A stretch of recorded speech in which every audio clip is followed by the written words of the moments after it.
Begin recording. All right. Ladies and gentlemen, a very formal welcome to Kabbalah and Coffee. It is great to see everybody. So we just sounded the shofar, and I mentioned that today is the 28th day of Elul. Well, I didn't mention that, but it's the second to last day of Elul, 28th day. Tomorrow's the 29th, also known as Erev Rosh Hashanah. And on Erev Rosh Hashanah, we do not sound the shofar. So for 28 days of Elul, we sound the shofar. The 29th, we don't sound the shofar. And then the next day, which is Rosh Hashanah, we sound the shofar. And the reason brought down in our tradition is to confuse the Satan, to confuse Satan. Now, what is, first of all, let's just take a half a step back. Who and what is Satan? So Satan is the prosecuting angel or the prosecuting energy. In fact, Satan in Hebrew means to turn against or to prosecute. So, and as the Talmud says, it's all the same thing. The Yetzer Hara is the Satan, it's all the same thing. It's all the same energy. It's the force that kind of says, hey, try it. What could go wrong? And then it's like, look what he did, right? Look what she did. It's like, that whole, you remember that kid in school? No, I'm kidding. So it's like, schlepping you into trouble and then pointing the finger like, oh, look at this guy, right? Look what they just did. That's Satan. Satan is also related, if you recall, etymologically, in other words, in Hebrew language, or in language, but in Hebrew language in this case, Satan is related to the word siste or shtus or shtut, which is the idea of folly, which is appropriate for, I took off the jacket of my book, so it's a little bit less thick right now. I did the book separately. Overcoming Folly, right? If you recall, the opening page of Overcoming Folly talked all about the idea of Satan. In fact, because I could see that you are wondering what I'm talking about, perhaps, I can't actually see that, but if in case you're wondering, so here we go. For this, I'm just quoting from the opening page that we studied, a few months ago. It says, for this reason, the Yetzer Hara, the evil inclination, is called Satan, since it turns man away from the proper path and then proceeds to slander him in the heavenly court, turning toward prosecution. So essentially, Satan, we're in the South, like Satan is a thing, but like it comes from the Hebrew Satan, and Satan is that force that, number one, pulls us in a negative direction, then number two, points the finger, slanders, accuses, and ultimately prosecutes us. So circling back to the shofar, which we sounded at the top of the class. So, and I mentioned that this is going to be the last time we sound it for Satan scrambled is Santa. Okay, I don't know about that one. So listen, Yaakov, I don't know. You got to grab some coffee. Here's the deal. So the shofar is not sounded in Erev Rosh Hashanah, and it says la'arvei Satan in order to confuse the Satan. And I asked the question before. I kind of asked it jokingly, but it's the question's brought down in the good books. What does it mean that we're confusing the Satan? What, we took a day off from the show. Tomorrow we'll take a day off from the show. The Satan's gonna be like, oh, maybe I missed Rosh Hashanah. They didn't blow the shofar today. Oh, well, let me pack up all my prosecutorial files. I think I said that right. Let me pack up all my files and go home. I guess I missed the boat this year. And then, you see the Satan walking away, like very sad. And, I missed the chance this year. I'll get him next time. Those kids got me again. And then we show up the next day, blow the shofar. Meanwhile, he's like on vacation in, I don't know, Death Valley. Where does Satan go to vacation? I'm just thinking. And the next thing you know, that was a joke. The next thing you know, it's like we're in the clear because there's no, we show up to the court case, the heavenly court case. They're like, and for the side of the prosecution, no one shows up. Boom, we got it.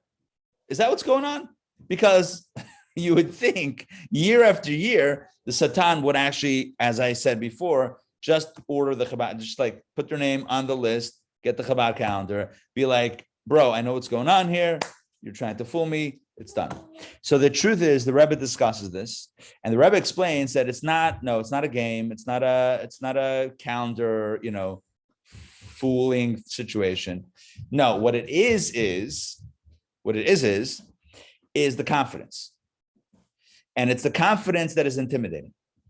We stand tomorrow, Erev Rosh Hashanah, with such confidence that we are in a good place, that we don't even need the shofar anymore to remind us to get to a good place. The shofar is like an alarm clock. Okay, honestly, this is how I go around, wake up my kids in the morning for school. Right, guys? I got a few kids. Yes? They're shaking their heads no, but what they really mean is yes. I go around with this. It's like, guys, it's 6:45, time to get up. And they're like, oh, what's going on? And then it's like, and they're like, what is happening here? And I'm like, it's an alarm clock. Right, Ellie? Yes? No? That what? One time it happened? I don't. Did I once do that? Did I once wake you up with a shofar? Yes? See, I think I actually did. Was it this year? No. The shofar made the moth fly. It made the what fly? The moth. The moth. I don't remember. Okay, it could be. Now, getting back to the story. So what's the point? The shofar reminds us to shapru ma'asechem, as it says in scripture, to fix our ways. Shofar is really, shapru means to beautify or to hone, to fix, to correct our ways. It's the alarm clock. It's a call to action. It's whatever you want to call it. It's a spiritual jolt. The shofar is like alarm clock? Yeah. You had to wake you up? Yeah. Right. See? Yeah. Reva's on it. For the shofar. For teshuvah. Good. So it reminds us. So not blowing, listen to this. So not blowing the shofar. I don't know why I'm teaching this class. Riva, step into the saddle here. No. Okay, fine. So so here's the deal. The shofar, not blowing the shofar tomorrow at Rosh Hashanah is a statement. It's like a boss move, which I'll translate. It's basically, it's like we're so confident that we got this, that we're in a good place, that we're going to be signed, sealed, delivered for a good year. We're so confident that we don't even need the shofar anymore. We don't even need the shofar to get ready for this. It's kind of like a baseball player. You know, I don't know. I'm thinking out whatever random. I don't know. Don't analyze me for why I'm coming up with this analogy. But it's like a baseball player coming up. It's day 7, yeah. Coming up to like a home run derby, and like I'm in like casual clothes. I don't need to take batting practice. I'm just going to walk up and start slugging. It's like that is a message of intimidation to all the other players out there in that home run derby. I don't know if that example works, but it works in my head, and I hope you understand what I'm trying to say. It's like we're going to go into Rosh Hashanah without that last minute prep because we don't need it. That's how confident we are. And sensing that confidence, the spiritual confidence, not arrogance, but spiritual confidence, believing in the work that we've done, believing in Hashem, that Hashem is knows where we are and knows where we want to be. Just in that space, the Satan is like, you know what? These guys have it. No, we're not confusing the Satan about the calendar date. That would be, honestly, that'd be funny, but it would be a little too funny. It's more about the confidence that we have, and the confidence itself is powerful. So here's my message. This is like the opening message for today's KNC, Kabbalah Coffee. The opening message is, that was KNC, not KFC. That's a different class. So the opening message is, as we have now, 36 hours left to the year, let's take today as a day of reflection, like last chance, not last chance, sounds too scary, but like, the opportunity, if we've pushed it off a little bit, let's take today as an opportunity, take an hour or two, or half an hour even, or whatever, reflection, taking account of some stuff of the last year, think about what we can do better this year, and make that resolution internally, and make a resolution that you can really do. Like, take a real resolution that you can really implement this year, and Hashem will know it. You will know it. You can share it if you want with loved ones, with family, to help encourage you along. That this year it's always good to have others that know to help, whatever. And we go into Erev Rosh Hashanah like a boss, like ready to go with confidence, and Satan can't touch us. Okay, so that's the opening message. Now let's talk about a related thing, which is the primary subject of today's class. First of all, let me check in. Does that make sense? Just checking in. Yes? Yes, yes, yes. Okay. So let's talk about the primary theme of today's class, which is the idea of living authentically. Living authentically. Now, this sounds very new agey.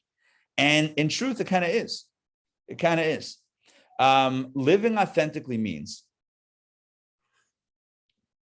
that we're being true to ourselves.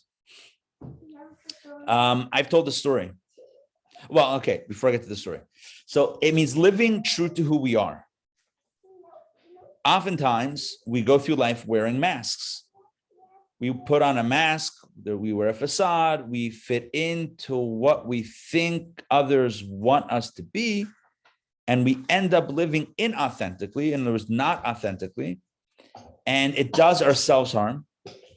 It does those around us harm, ultimately, even if we think we're doing it for their benefit or whatever, it ultimately doesn't benefit. You can't have it, it's hard to have a genuine relationship when we're not being authentic. So it hurts ourselves because we're not being true to who we are. It hurts the others that we're in relationships with, because we're not showing up as we are, as we actually are. It's fake. It's not real. And I don't know which is the worst part of it, and in addition to the above, self and relationships, it also hurts ourselves. It also detracts from our ability to perform and fulfill our purpose in this world. It's really hard to show up and do what we need to do in this world to fulfill our big purpose and mission in life if we're faking, if we're not authentic. So being authentic is critical for self, for other, and for purpose, which is basically the big three, right? There's me, there's you, and then there's the world. Those are the big three ideas. So living authentically enhances all three. I'm authentic, I'm real, I'm genuine, I'm at ease with myself because who I am is flowing through. I'm able to connect with others, maybe not everyone, because this is who I am, and maybe that doesn't fit exactly with everybody else, right? Because it's not everyone is the same, not everyone is compatible, but those that I am compatible with, it's a genuine fit. And I'm able to do what I need to do in this world. I'm able to fulfill my mission because I'm living authentically. But here's the problem. It's great. Oh, it's a great slogans. Hold on. I see a question here about call-in number. What's the question? Call-in number for this class. I can try to find it. Hold on. Hold on, give me a second here. Okay, we're talking about authentic living, but let me see if I can help with this for a call-in line. Okay, 1 second. Meetings.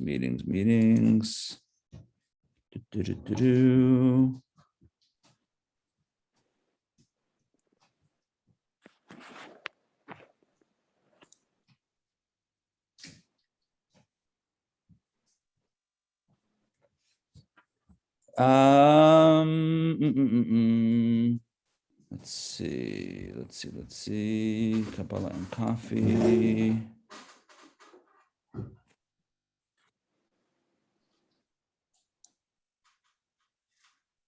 Okay, I don't know if this is going to work, but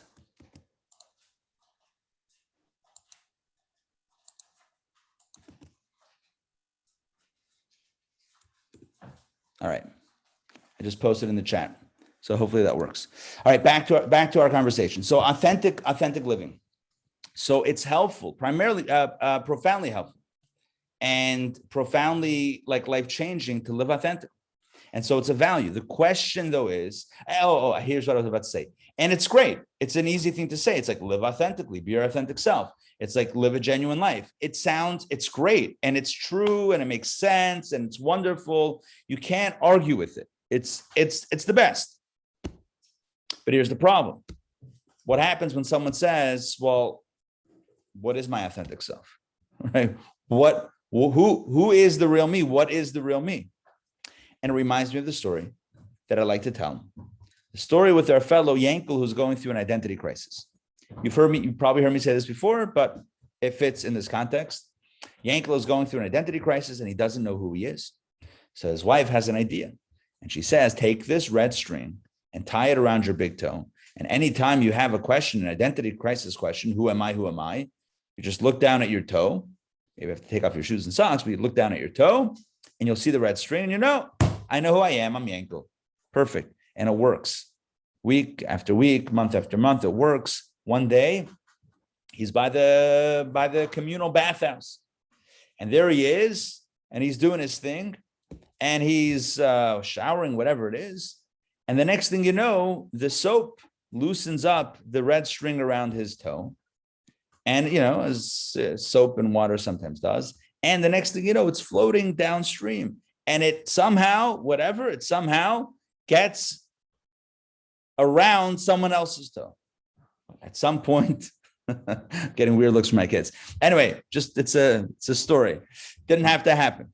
So at some point, Yankel starts feeling his identity crisis creep in. He looks down and he doesn't see anything. There's no red string. Who am I? He's wondering aloud inside his own mind and heart. He looks around. He's looking around. He sees that the string is now around someone else's toe. He runs over to that person and says, I know who you are, but who am I? Anyway, so that's the thing. So the question is, that was a joke. Who am I? It's not always easily answered, and it's not always solved by a string around the toe. So the question is, when we're trying to live true to our authentic self, what and who and what is our authentic self? Kabbalah has a very definitive way of addressing this. Kabbalah has a lot to say on authenticity and the authentic self. In fact, as I've described many times before, Kabbalah does primarily two things. Kabbalah describes the macrocosm of the universe and the spiritual dynamics at play in the universe. So it talks about God, the creator, and Seder Hishtalshlut, which is the whole the mechanism of creation. It talks about the worlds, the different worlds, and the sphirot, the energies within the worlds, right? The macro stuff. And Kabbalah also speaks about the microcosm of the human being. Because we know in Kabbalah that the human being is actually called an olam katan. And those two words in Hebrew mean, in English, olam means world, katan means small, not katan, the board game, katan meaning small. Olam katan means a small world or a small universe. You and I are small worlds. And what that means is what exists in the large world exists in the real world, or the universe, also exists within our own, also exists within our own minds and hearts. One way to understand this is that just like the large world has sphirot, 10 energies, and 4 worlds, as I mentioned a moment ago, we also have 10 soul powers that match those 10 divine energies. We have 10 personal soul powers, and you know what they are, right? Of course, they're Chachma, Bina, Dat, Chesed, Gevura, Tiferet, Netzach, Hod, Yesod, Malchut, right? The wisdom, understanding, knowledge, love, discipline, compassion, ambition, humility, connection or communication, and leadership. So these are the various energies that we have in our soul. And we also have the 4 worlds, our physical component, emotional component, intellectual component, spiritual component, etc. Hey, Ellie. Hi. Say hi. Maybe you just did. Wave. There you go. All right. So we all have that. We are like a biosphere, if that's the right term. We have our own kind of ecosystem that parallels, that mirrors the larger universe. That's the way it is. So Kabbalah does a lot of work, spends a lot of time speaking of, well, what's inside the human being. And there's a lot of stuff. As I mentioned a moment ago, there's the physical stuff that has all of its drives, including the animal soul that drives the physical body towards survival. And, sometimes that's at odds with the godly soul, spiritual drive, which drives us toward selflessness, right? So just a simple example. You have some food. So the animal soul says, eat it. The godly soul says, share it. There you go. And it's not only food, it's any resources, right? The animal soul says, hold on to it. You need resources. And the godly soul says, share it, right?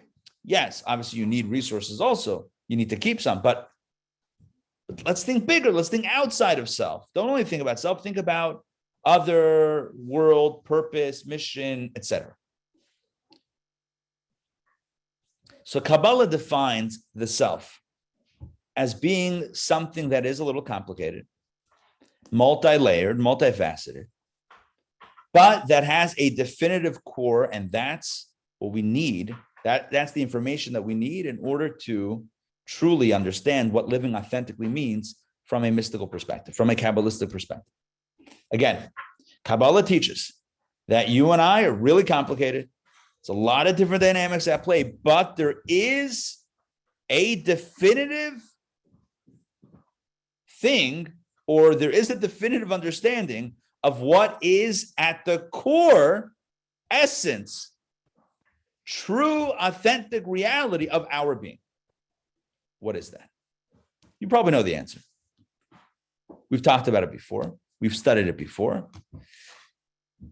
We have a godly soul. We have an animal soul. We have a selfless part of self, an anti-self self, and we have a self-asserting self. And both are powerful, both are strong. In the book of Tanya, he likens it to two wrestlers. As my son Shalom likes to say, wrestling is the only sport where two people are fighting over a belt while none are wearing any pants.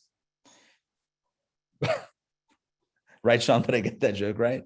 Anyway, so it's like the Tanya refers to it. Listen, Tanya refers to this struggle as a wrestling match. It's a wrestling match. The godly soul on one side, the animal soul on another side. And they're wrestling over dominion over the body, dominion over our thoughts, our speech, and our action. The godly soul wants us to think higher thoughts, speak higher words, and do higher things. And the animal soul says, no. Come down here. Think this, think down here. Speak lowly things. Do mundane things. Yes, as Adina Malka mentioned, Jacob and Esau. In Tanya, as you and I have studied, right? Tanya, it says that this is the ultimate, this is the deeper meaning of the twins, Jacob and Esau, right? Jacob represents the godly soul. Esau represents the animal soul. Again, the noble self, the higher self versus lower self, selfless self versus selfish self. But like Rebecca, their mother, we're all pregnant with twins. We all have these twin forces inside, and each is struggling. This is what Adina Malka was writing in the chat. Each one is wrestling, right? The Torah tells us that when Rebecca is pregnant, the children were wrestling. They were struggling inside of her, and she wasn't sure she didn't know she had twins. She was wondering why all of this turmoil inside, until she went to the oracle, to the prophet, and the prophet said, you have twins, and each one is pulling in a different direction. Hence the struggle. But if we read this story, which is a literal story also, but if we read it from the Kabbalistic and Hasidic perspective, it becomes a metaphor for every single one of us. This is not just one biblical person who is pregnant with twins. This is you and I. We're all pregnant with twins, which means that inside of us, there are these dueling forces, and they're strong. The animal soul is pulling really hard downward. The godly soul is pulling really hard upward. And we sometimes feel stuck in between. We're conflicted. What should I do? Should I do the mitzvah? Should I not do the mitzvah? Should I give or should I hold? Like, what should I do? And it's not easy. And every moment of our lives is filled with this struggle. As the Alter Rebbe says in Tanya, this is the fate of the Bannony. The Bannony is basically everybody. The Bannony is the person who has both souls strong and healthy and kicking inside, and now is meant to somehow referee between the two. Not referee, but lean one way or the other. You got both ideas inside, both seem convincing. The question, we make the choice though, we have free choice. We choose which voice to listen to, which path to follow, which thoughts to think, words to speak, and actions to do. And we decide that not once in our lives. We literally decide that on a moment by moment basis. Every moment of every day, there is potentially another iteration. I'll spell that in a second. There's another iteration of this struggle between godly and divine and animal soul. So the Bannony is spelled like that. I just typed it in. That's Bannony. Okay.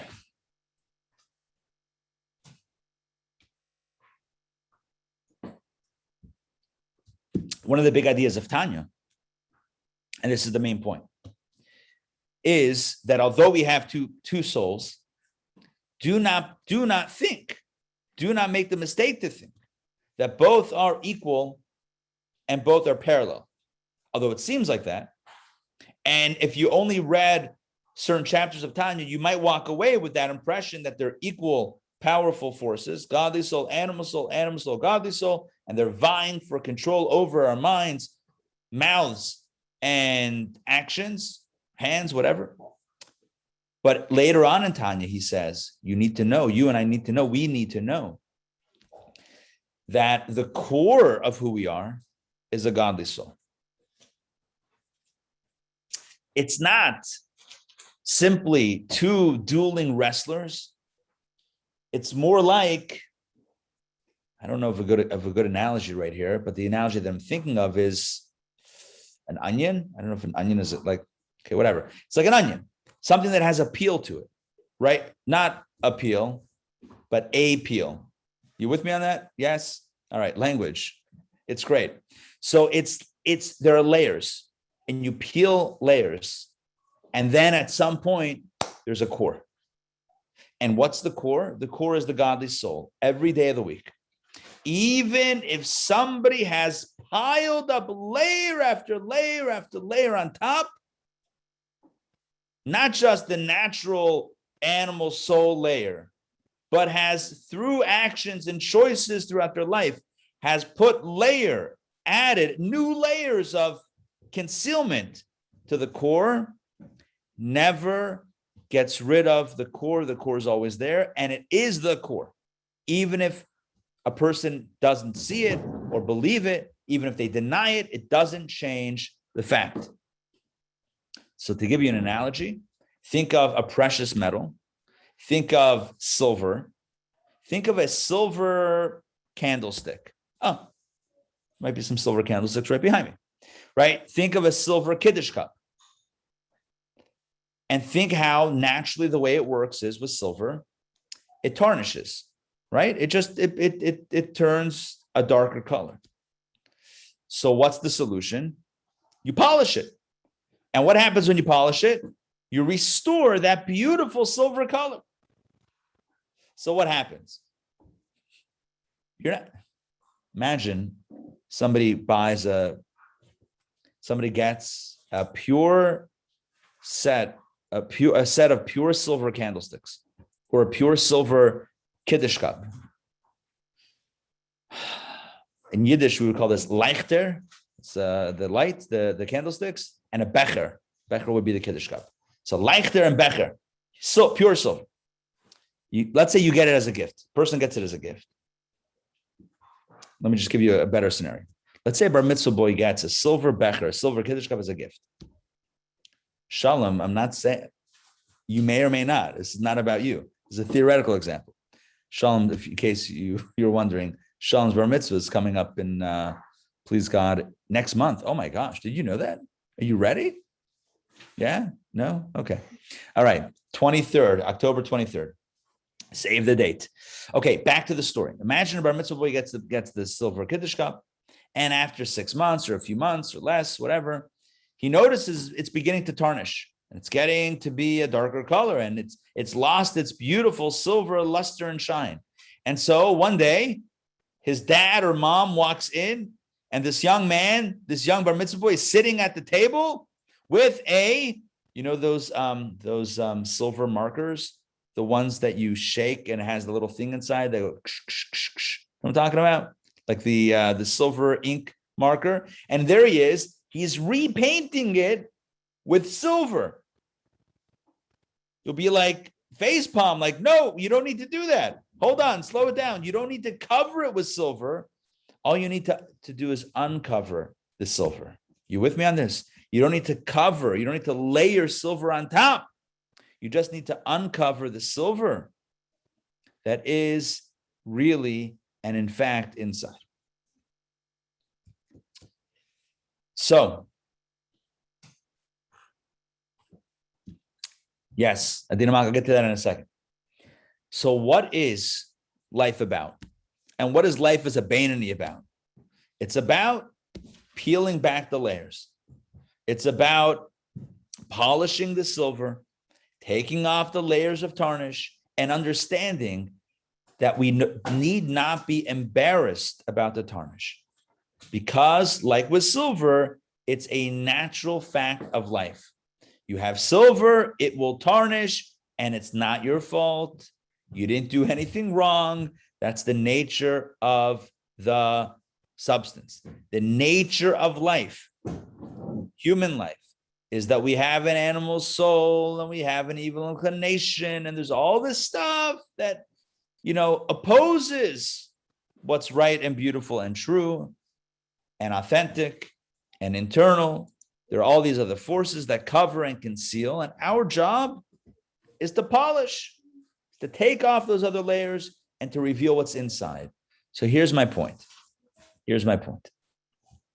Kabbalah lifts the hood of the human being, lifts the hood of our internal psyche, internal dynamic, and says, you know what's inside? You know what's going on? You know why we feel so conflicted in life? Because we have conflicting drives. It's not a flaw, it's a feature. God created you and I with conflicting drives. But then Kabbalah goes a step further. And Kabbalah says, yes, you have two drives, but there's one that is your core and the other is not your core. And as long as you and I know that, there's hope.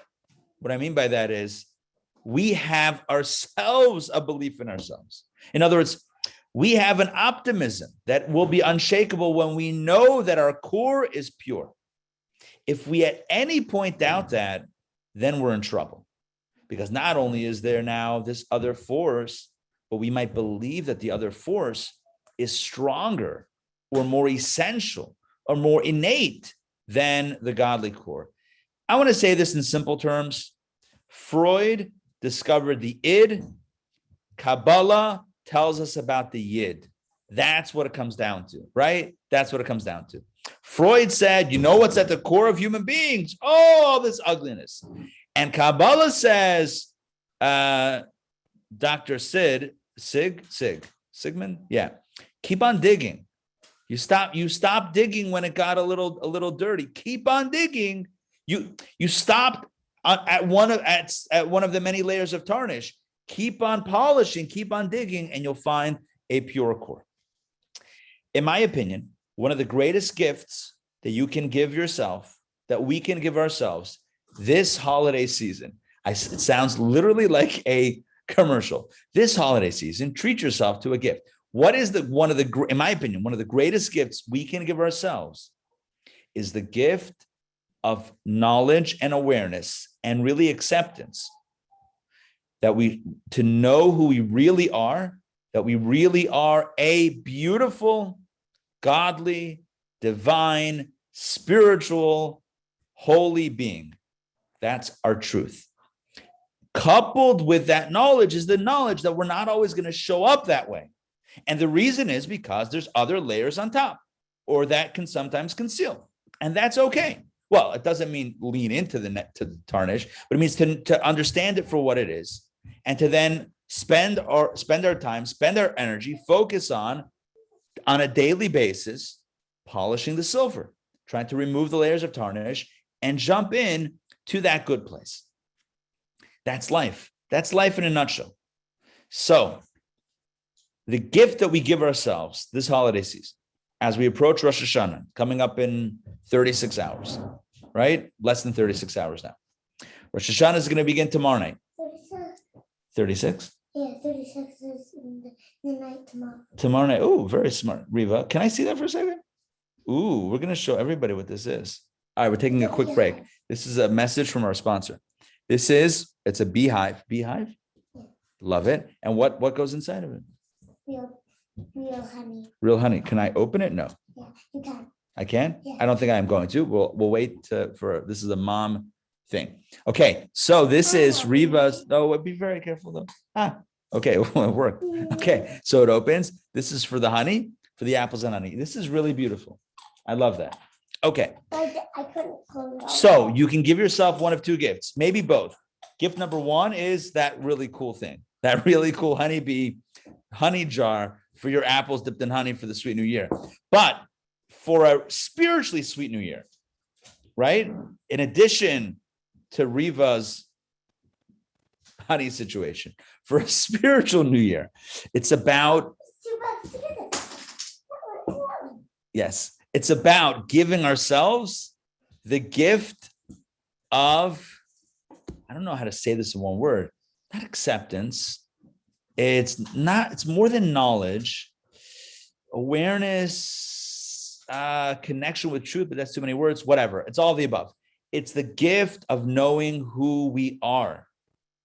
It's the gift of getting in touch with our authentic self. That's what today's about. Today's class is about recognizing our authentic self. And our authentic self is holy.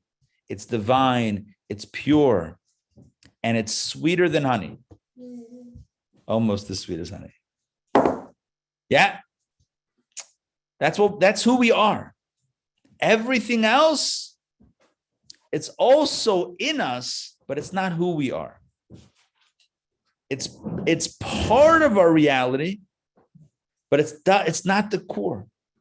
Knowing that it's not parallel forces, but it's a core and a cover helps us embrace the truth. And it also, let me add this point, which I think I was talking about, but maybe I didn't say this word. It also helps with optimism. Optimism. Optimism means that we are confident that it will be good, that we will be okay, that we will polish that silver and bring back out that fresh Becher look, that fresh Lechter look, that new car smell. No, that fresh silver shine. Yeah, knowing, as Yaakov said, knowing that I'm a good person, knowing that I am a godly person, knowing I am a beautiful person. You cannot compare the journey of one who is unsure of all of the above. Like, I don't know, maybe I'm not a good person. God forbid, right? Maybe I am this flawed person. Maybe that's who I am.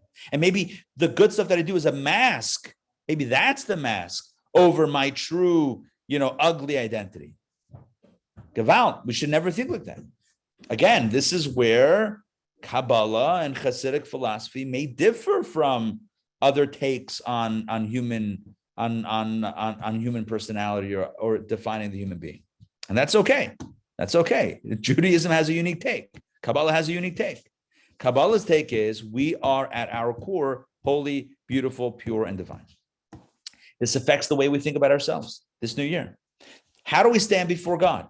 Do we feel guilt, shame? We should feel confident, right? We don't blow the shofar. We should feel confident. I know who I am. I'm pure.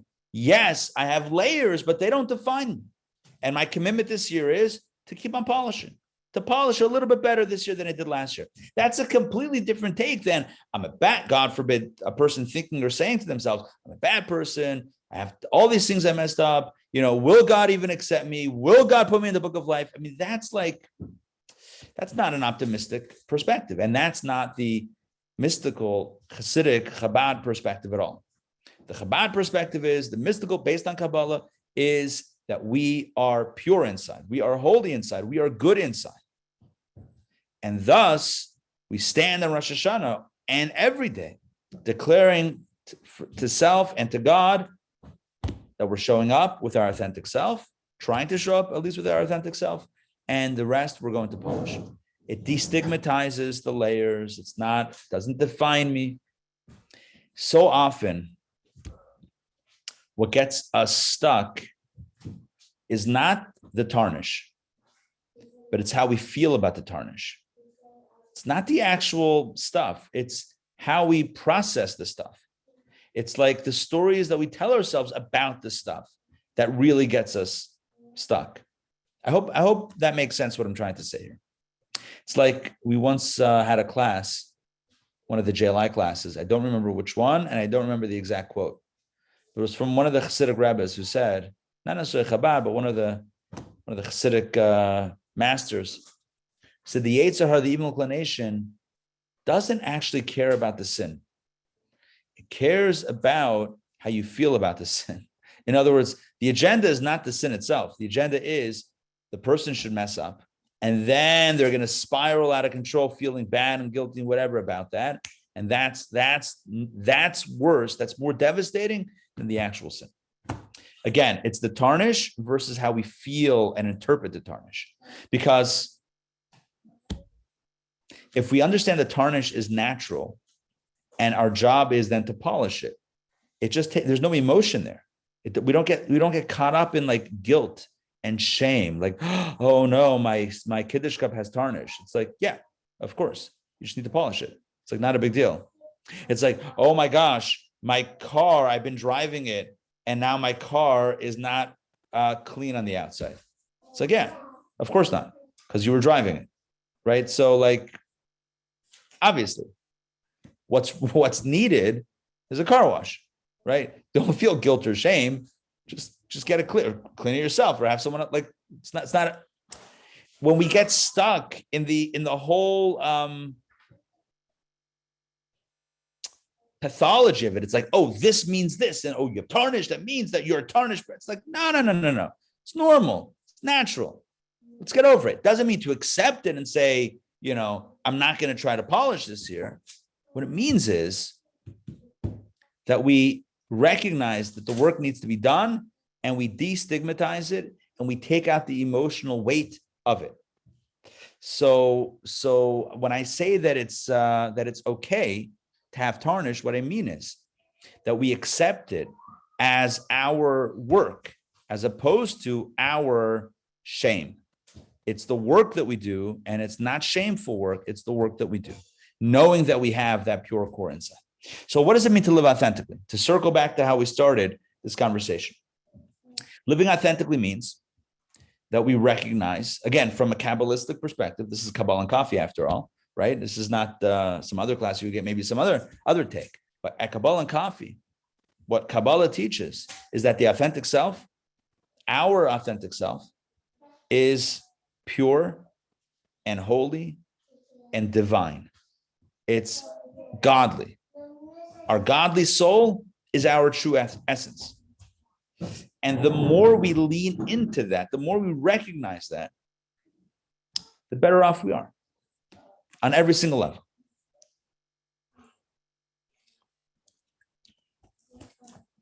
And so this takes us back to our conversation in our text, Overcoming Folly, that now is without jacket.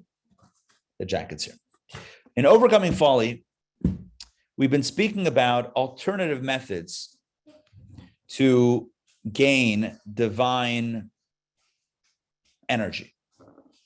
We talked about rummaging. Is rummaging a word? Yeah. Rummaging through the waste, kind of like the garbage a little bit, right? How when light comes down from above, spiritual light, infinite light comes down to a finite universe, it gets it goes through the process of tzimtzum, where it gets cut and cut and cut and cut and cut to the point that it becomes really a thin layer of light. And then that light can somehow, when it goes to its destination, it can kind of like leak out elsewhere. And then it's accessible to other forces that are not so holy. The example that we gave, if you recall, this is going back like a little while. The example that we gave was the analogy of the king who throws a feast for all the high ministers and officials. And then, after the feast is done, there's leftovers and, scraps and whatever. And whoever wants, the dogs can eat from it. So the klipa, the unholy forces in the universe, they can gain their energy from the leftovers, the leftover light, the reduced light, like the bones, the scraps. That's one method of negativity nurturing, getting nurture and energy. The other method we explained at length was the opposite. Not at the end of the process, but before the process begins. We explained that before the energy undergoes this tzimtzum, before the divine infinite light undergoes the tzimtzum, the contraction, to enter into the finite universe, it begins as this all-encompassing infinite light that is called, in the language of Kabbalah, makif. Makif means encompassing, surrounding. It's non-specified, non-specific, non-directional light. So it's light that is not yet focused in a direction. It's just very broad and very generalized. And we explained at length that on that level, if klipa, if the dark energy, if the dark forces of the universe were to somehow be able to, and they are able to climb up or fly up like an eagle, we said, able to soar to that level of pre-tzimtzum infinite light, they could also get an influx of energy from that level of makif, because it is not discerning. Why is it not discerning? Discernment begins when the light is directed toward our reality, when it's directed toward the universe and it begins to undergo the tzimtzum process. Suddenly now it's focused, it's directional, it has an agenda, and now there's a system. There's a system, how the light flows, where it flows, etc. Now, after the system is done, there are leftovers. That was the first method of nurturing that we spoke about for klipa, for evil. But the second is before the system begins, when the light is still in that infinite space. But if you recall, maybe 3 weeks ago, I explained that there's a higher dimension. The height, which is the deepest dimension, highest, deepest, it's synonymous for today's conversation. The highest and deepest dimension is the essence of God. And at the essence level, it's not available for all to take. The light is not available for all to take. There is a definitive expectation, a definitive plan, a definitive methodology for the light, for where the light should exist and who should get the light. And it's not available for evil. So what that means is there are really three systems. Okay, three systems. System number one, and I'm going to use the word system, or it's not the perfect word, but work with me here. Three systems. System number one is what we would call in the box, which is Seder Hishalshul, which is this schematic of creation. In the box, everything is meant to follow an order. Seder Hishalshul means the order of creation, the order of existence. It follows an order. It's in a box. If the vessel is worthy, the light goes in. If the vessel is unworthy, the light will not go in. That's the way the system works. So I have here my IJA mug, a little faded, okay, but still amazing, still the best mug out there. It's got a great lip for those that have it. You know what I'm talking about. It's got a, yes, thank you, Dr. Maxey. Absolutely. It's got a great lip feel to it, right? It just works so well. Anyway, so so this is a word. So this is obviously a very worthy vessel. Adina Malka's got one. This is a very worthy vessel. And the light, right? Conceptually, the light goes in to worthy vessels. So light goes in the box. The way it works is light and vessel need to be compatible. If the vessel is not the IJ mug, I don't know. But if it's if it's compatible, the light can go in. I have this morning my beverage of choice. Some of you may know this. I feel like I'm revealing a secret, but I'm pretty sure you guys know this. I actually don't drink coffee, even though I have a class called Kabbalah and Coffee. I actually drink tea, and today's tea is raspberry tea. So when the vessel is worthy, the light can go in. When the vessel is unworthy, the light doesn't go in. That's system one. First system is light, vessel, compatible, and it has to be compatible. System number two is beyond the box. Beyond the box, all bets are off. You don't need to show up with a vessel. There's no check, there's no ID checks at the door. You walk in and you collect. It's a free-for-all. No checks, no background checks, no ID checks, garnish, nothing. It's open and available. Why? Because the light is in this like infinite space. That's not non-discerning space. It's not in a box. It's not light that is trained, directed, focused toward a vessel so that you need to check the vessel to make sure it's a worthy vessel. There's no vessel. It's just light. It's just available light. So collect the light, no problem. So that's system two. So system one is light vessel is very, very, very precise. System two, all available. But system three is what I mentioned 3 or 4 weeks ago, and we circle back to it today, and this is the focus. System three is essence. So there's box, out of the box, and then essence. And in the state or the level of essence, pure, divine, godly essence, there's no free-for-all.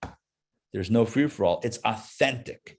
Like I said before about the human being, that you and I, it seems like sometimes it's a free-for-all, who knows, whatever. But then tarnish here, tarnish there. But there is an authentic essence. There is an essence that is who we are, and that is pure and divine. The same thing is true with God. Yet, yes, there is a level beyond the box where there is this free-for-all, and evil can take from there, and light and darkness is kind of all a mishmash over there. But go deeper, go to the core, keep on peeling the layers of that divine onion, said no one ever, whatever. Keep on peeling those layers and get to the core essence of God. And at that core essence, there are no two options. There is no duality, like within ourselves. At the core essence, there's no struggle. The struggle between the two wrestlers exists on a more surface level or on a more external level. At the core, there's a pure godly soul. And the same thing is true with God. And I think that over the last few weeks, some of us in this group got a little uncomfortable when we were saying that when you go transcend this box, at that point, evil can also get an almost unlimited amount of energy. And many of you, I think, were thinking, it seemed like the energy was like a little like, what? By God, evil can also succeed. How does that even make sense? Not at the core. It doesn't make sense. Correct. Anyone who was bothered by that or felt a little uncomfortable, for good reason. Because at the core of God, so to speak, who am I to define the core? But Kabbalah teaches, at the core of the divine essence, there is only light. When I say light, sorry, there's only place for that which is light and not darkness. only good and not evil. And it comes from the most authentic place of God.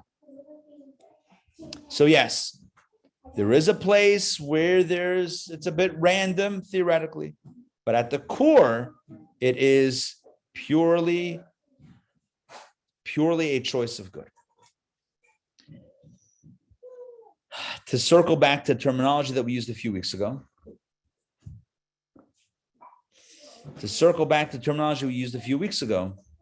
I explained 3 levels of choice. There is logical choice or rational choice. Then there is random choice. And then there's quintessential choice. So rational choice is, I like those features. They make sense. I'll choose it. But if the facts on the ground change, I'll choose something else. I chose it based on I chose it based not on me, based on it. Okay, so that I chose it based on it. Second, so it's not so deep. Second level choice is not about it because there's 2 identical apples. I'm choosing based on my own choice, my own flip of the coin, but it's a little random. So it's not really me. It's a random flip of the coin. The third level, the highest level, is quintessential choice. And it means that thing is so dear to me on the inside that although I could have theoretically chosen other things, there's no way I would have chosen anything else. This is who I am, and this is what I choose. But I need to know myself to know that. I need to get in touch with myself to know that. Give you another example. And I've used this example many times before, but I think today it's gonna pack a different type of punch in a good way. We all make choices on how we live our lives every single day, every single moment of the day. I said this before, right? We all make choices. What am I going to do with my time the next hour? What am I going to do with my time today? Something higher, something lower, something selfless, taking, giving. What am I going to do? It's a choice we all make.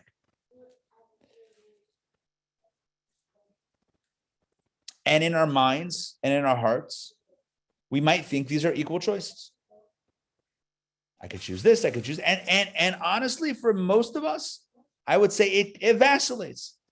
Some for me, some for you. And me and you could be me and God, let's say, right? Sometimes I'm going to do what I want. Sorry, God. And sometimes we'll do what God wants. Sorry, me, right? It's like a little for me, a little for you. We go back and forth.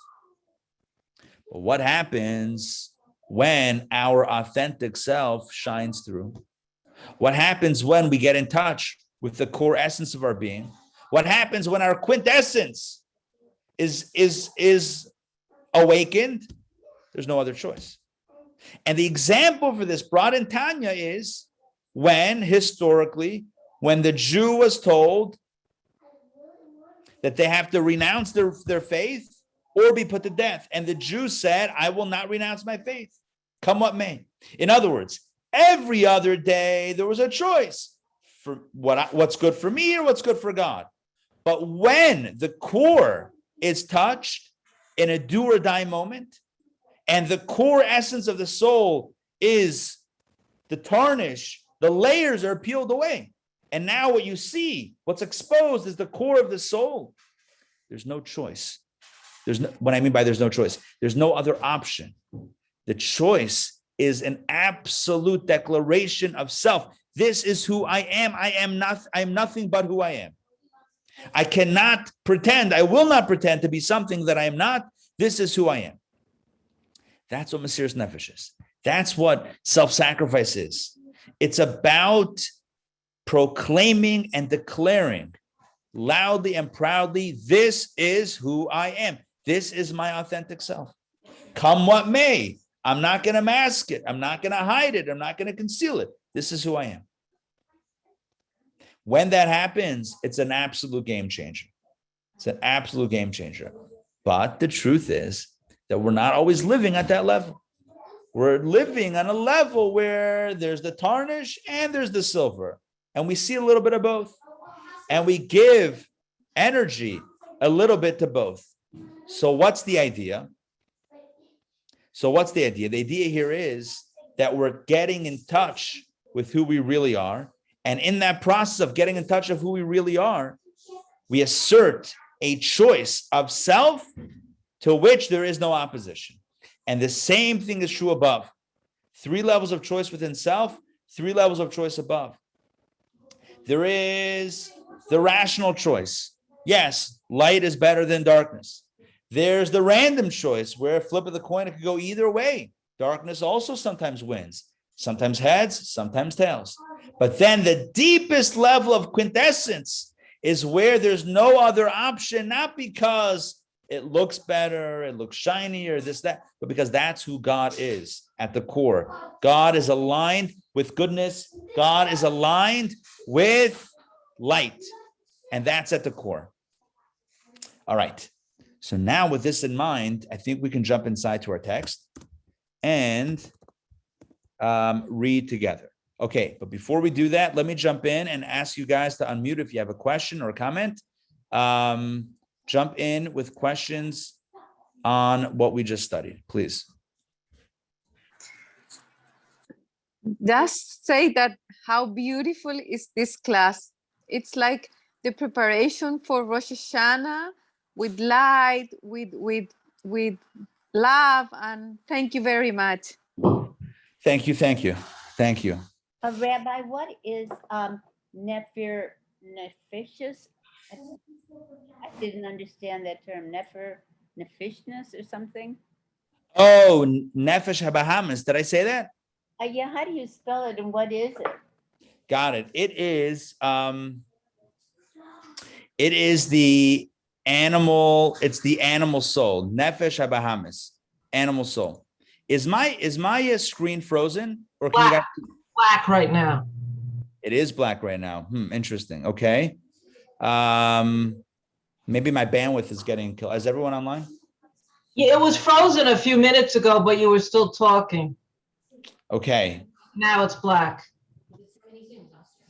Got it. Okay. Not sure what's going on with my screen. Let me try to stop video and turn it back on. Let's see if that restarts it. Yep, you're back. All right. The power of Zoom. So it's Nefesh HaBahamis. I'm going to write it into the Bahamis.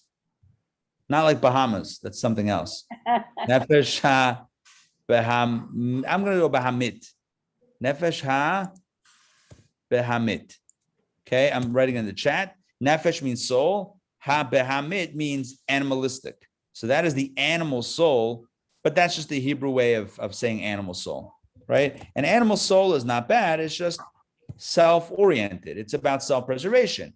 Like think of an animal who in the jungle is killing to eat, right? The animal kills the other animal to eat. So it's not bad. I mean, unless from the other animal's perspective, yeah, it's bad. But like it is what it is. It's like the animal is just trying to survive, and that's its deal. Okay, so let's jump in. Rabbi, yeah, you also mentioned, I think you gave the Hebrew word for life mission, but I didn't catch that. I don't remember. Avodah maybe? I don't think so. No, avodah. I'm just writing it in. I don't remember. Okay, maybe if it comes back, then stop me. All right. Let's jump in to the text. It says the letters. Seeing the letters of Kabbalah make us wise. When we study Torah with the text, it makes us wise. So let's become wise through the letters. Okay, we are going to jump into chapter number 2 of discourse number 10, page 160. If you have your book, page 160. By the way, these books are back in print. When we first started, they were not in print. You can get your copy of Overcoming Folly wherever good Kabbalah books are to be found. You can find it on the publisher's website, kahat.com, or Amazon probably. Anyway, chapter 2, 160. Here we go. Inner and outer makif. Remember, makif means the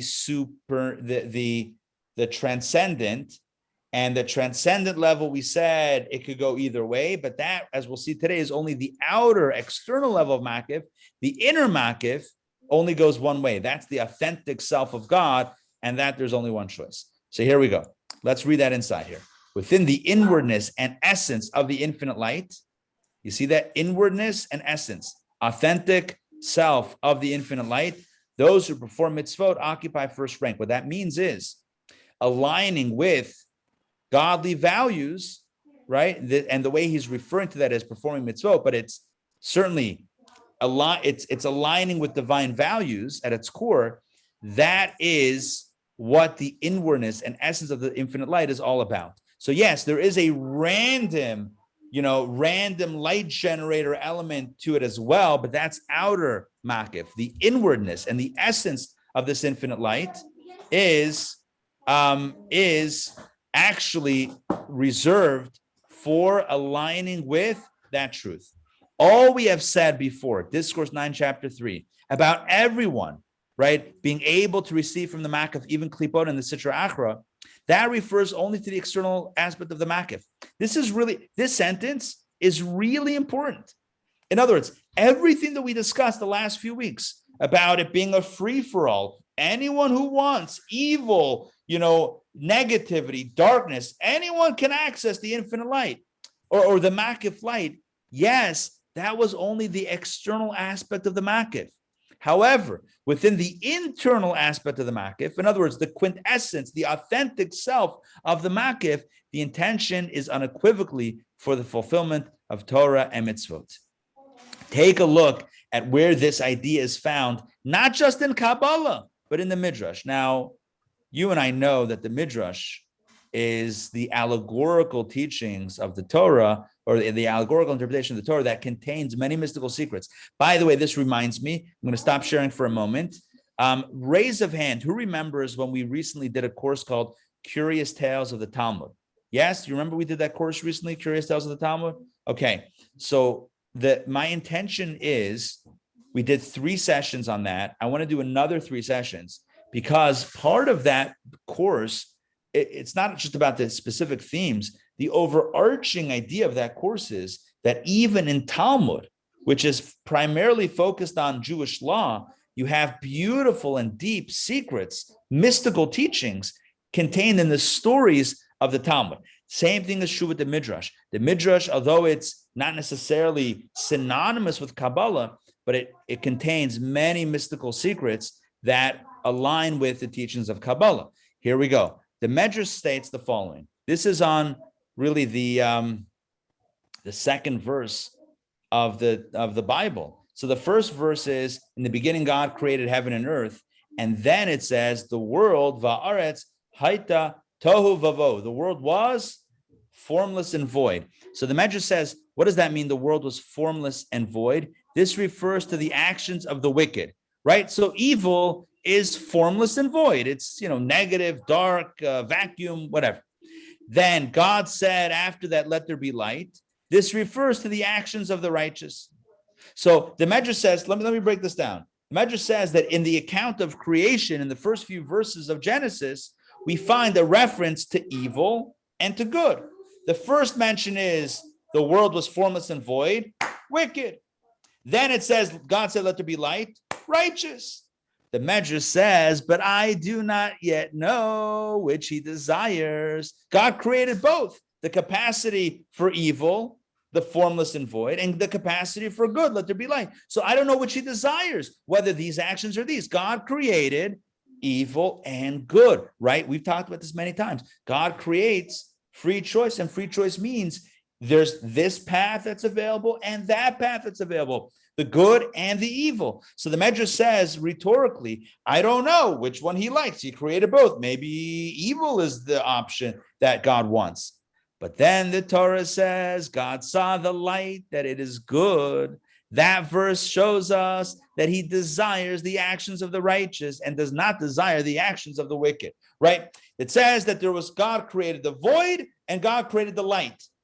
Which one does he like? When the Torah then says, Vayar ha'ar kitov, Vayar l'kim et ha'ar kitov, God saw the light, that it was good. The word good is associated not with the darkness, not with formless and void, but the word good is associated with light. And that tells us that God desires good, that God likes the actions of the righteous, the light, and not the actions of the wicked, the formless and the void. Does it make sense? Yes. The Midrash says, basically, there is a realm where both are options. There is a realm where both are available. There is a realm where both are created. and there's a cosmic flip of the coin, this way or that way. Both are paths in God's world. But what does God really want? Authentically, at the core of God's being, the quintessential choice of God, God's desire, using the language of the Medrash, God's desire is righteous. God's desire is light and not darkness, not evil. Desire in Hebrew is chayfetz, and that refers to the inner will, the quintessential will, the deepest desire of an entity. For the human being, our authentic self, what's your truest, deepest desire? Not what you think you want. Yeah, I want an ice cream cone. What do you really want? Right? What do you really, really want? Goodness and godliness. And with God, what does God really want? Goodness, light, righteousness. Will, we have noted, is makif. So will is makif, but inner will is the deepest part of makif. In his inner will, which corresponds to the internal aspect of the makif, he desires only the actions of the righteous. From the inner makif is bestowed the root of the beneficence that is granted to an inward manner, granted in an inward manner, namely Seder Shalshut. In other words, from the inner level of makif, that is from where the internal light in vessel flow originates. And that in Seder Shalshut, in the box of creation, that is what flows into creation, light into vessel, but it all comes from the deepest core of God's desire, which is goodness, which is righteousness. Although Seder Shalshut from Chachman down is indeed lower in category than the makif which transcends Seder Shalshut. We said before, there's three levels. There's the box, there's the encompassing, and then there's the essence of the encompassing light. So although the box is lower than the encompassing light, right? Its roots, however, transcend the supernal makif. It is in the inner makif. So which tells us like this: there are three dimensions. There's the box, there's the encompassing light. So the light in the box is light in vessel. Then there's outside the box is encompassing light.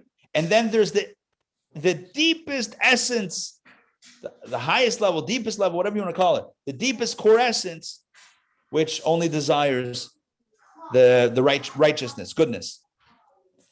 And that becomes the source for the way things operate in the box. So the truth is, the aberration is that middle level of makif where it's a coin flip of which one will get the energy from. That is more the aberration more than anything else. So the core essence is righteousness. Then you have the coin flip, the flip of the coin, and then you have the light in vessel system where everything works based on viability and appropriateness. Okay, back inside 162. It follows then that Israel, who received through Torah and mitzvot from the inner light of Seder Shalshut, ultimately received from the inwardness and essence that is infinitely higher than the makif. So what it's saying here is that when we study Torah, which we're doing right now, when we do good deeds, mitzvot are good deeds. When we do good deeds, acts of kindness, right? Acts of goodness and kindness in this world, making the world a better place. When we do that, right? We draw from the inner light of Seder Shalshut, and at the core, we're receiving from the inner divine essence that transcends makif, which means that ultimately crime does not pay. If we stop paying attention last week or the week before, we might have thought crime pays. Look, you can do whatever you want, and you could still get energy from this level of makif where, light and dark don't make a difference. You can collect from them. What we're saying today is no, go deeper than that. When it's deeper than that, we'll reach a realm where specifically what's wanted and desired is only the righteousness, good actions, good deeds. And thus, when we do good deeds down here, we're not just getting the limited light in the limited vessel, we're also drawing from the deepest, most essential, quintessential light, the light of God's essence that comes through, that is higher than the makif, higher than that realm of the coin toss. And from there we get the light. The advantage here is that the light is bestowed inwardly and unites with Israel. When the Sitra Achra, so again, he's contrasting Israel, right, with Sitra Achra, with evil. So he says, when the Sitra Achra, when the other side elevates itself to receive from the supernal Makif, the light does not unite within it, God forbid. Well, it does not unite with it, God forbid. So the light, because it's not a vessel, because evil is not a container for light, because it's not an appropriate vessel, it's evil after all. So yes, it can collect the light, but when it collects the light doesn't integrate with it. It doesn't unite with it, God forbid. For the sacred cannot merge with the profane. That's the big rule in the cosmic spheres. The holy doesn't merge with the unholy. So yes, the unholy can collect from there because it's a high transcendent level, but it doesn't unite on that level.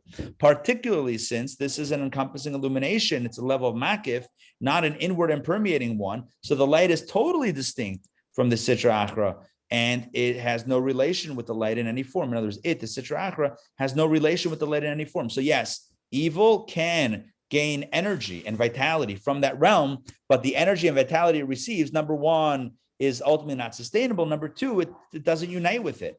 But the souls of Israel, but for the souls of Israel, and that again, he's referring to, this is a general way that he's referring to those that are doing good deeds, etc. But for the souls of Israel, the light illuminates inwardly and becomes one with them, as explained. So it will be understood that the source of the beneficence is far higher than the makif. So this last line is summing up really the intention of this entire chapter that we started today, chapter 2 of Discourse 10, which is to flip it back to the side of goodness and righteousness. Because thus far, it's been seeming that, look, there's a certain point, there's a certain reality, certain realm where goodness and kindness and good deeds don't matter. So whether you did good or didn't do good, everyone gets from the same bucket. And what we're saying today is, yeah, but that's not the highest bucket. And that bucket ultimately it stops at some point. And that bucket never integrated. When somebody that is doing negative things is collecting from that bucket, number one, it's not sustainable long term. Number two, it never integrates with them because it doesn't come in a deserving fashion. When we do the right thing, which in this context means studying Torah, which we're doing, it means doing good deeds, doing mitzvot, good deeds, right? When we do these things, then we get not just the most limited light, we get from the infinite quintessential source, the quintessence of God that transcends the makif.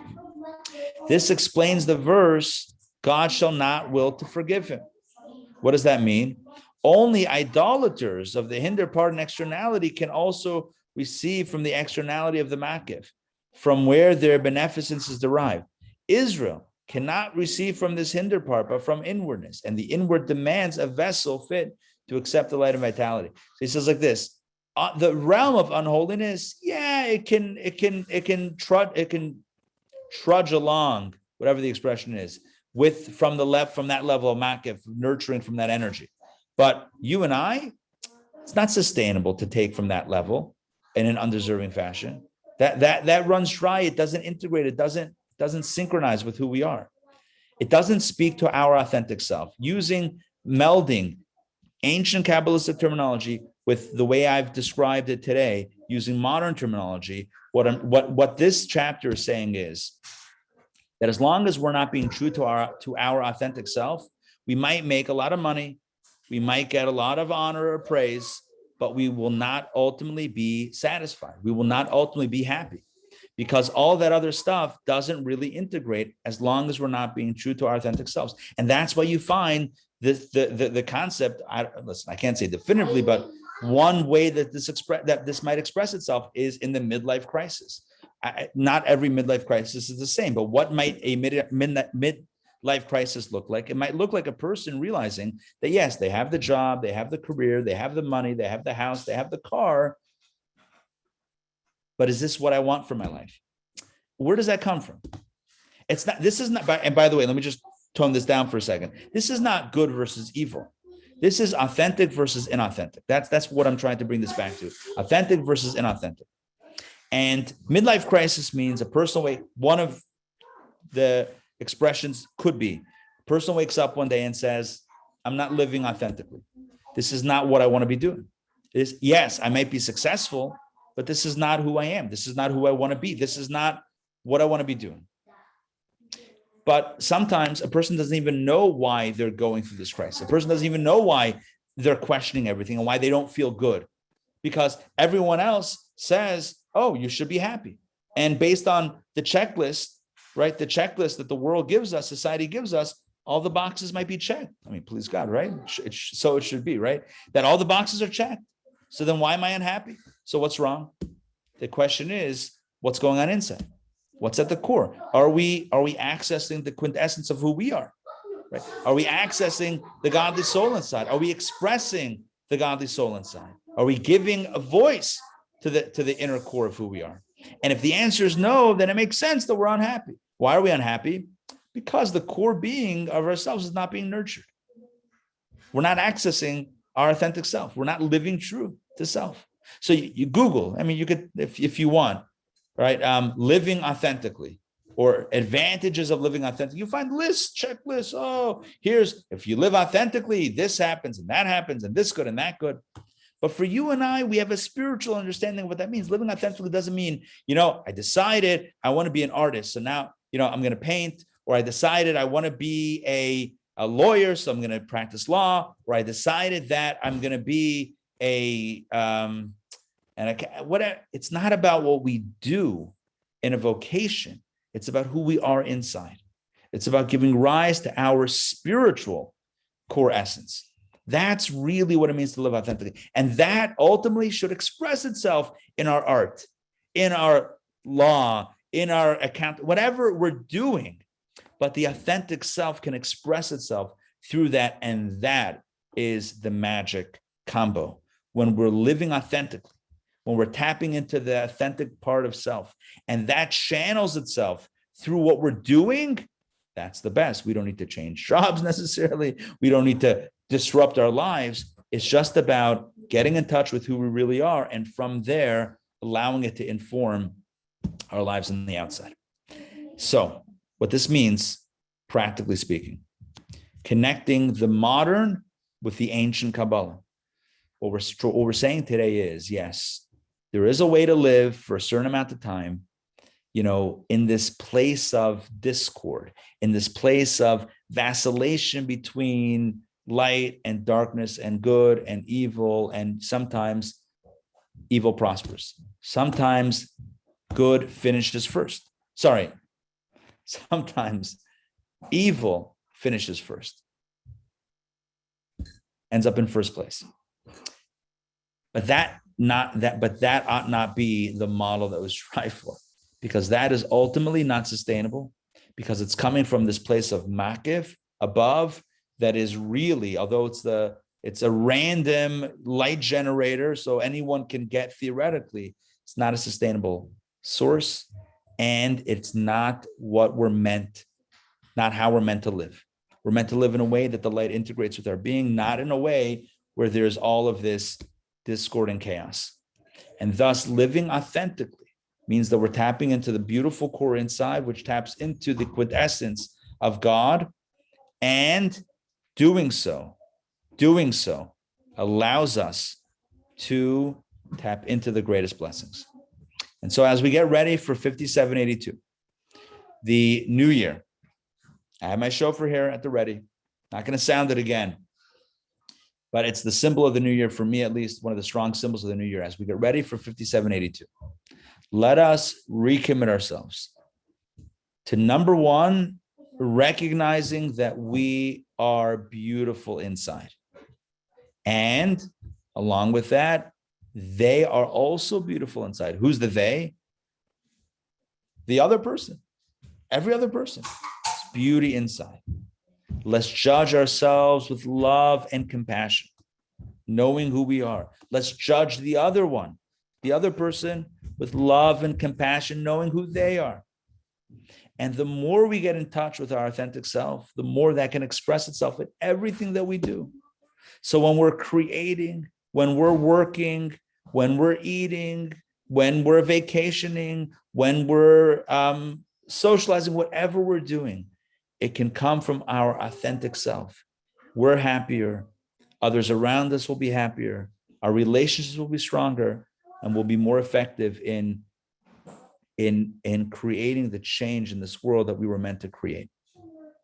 And connected with all of this is the fact that in those moments of authenticity, we are directly interfacing, directly plugging in to the quintessence of God. That core space within God that is one with our core space, one to one, our core with the divine core, because as Kabbalah explains, that's what our core is. Our core is a piece of God. The same thing that is the core of God is that beautiful core that is our authentic self. So when we get in touch with self, we are by definition getting in touch with God, and that brings the greatest blessings.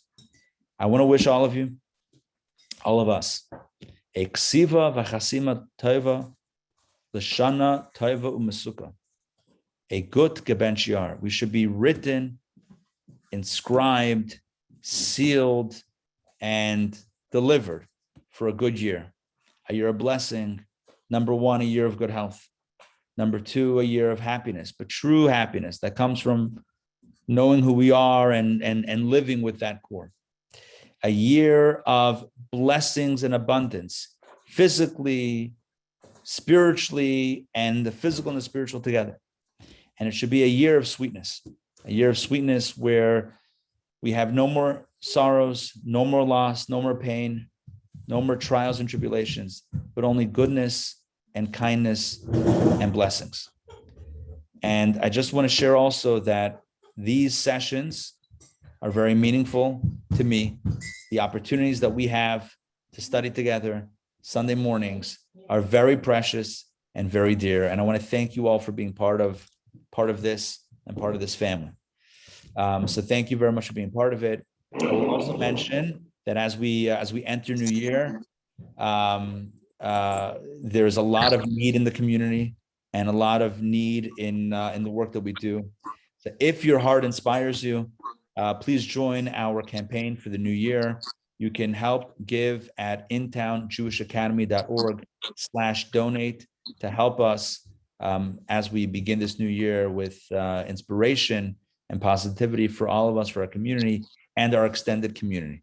So thank you very much for being part of it. And thank you very much for sharing this time that we have every week, Sunday morning.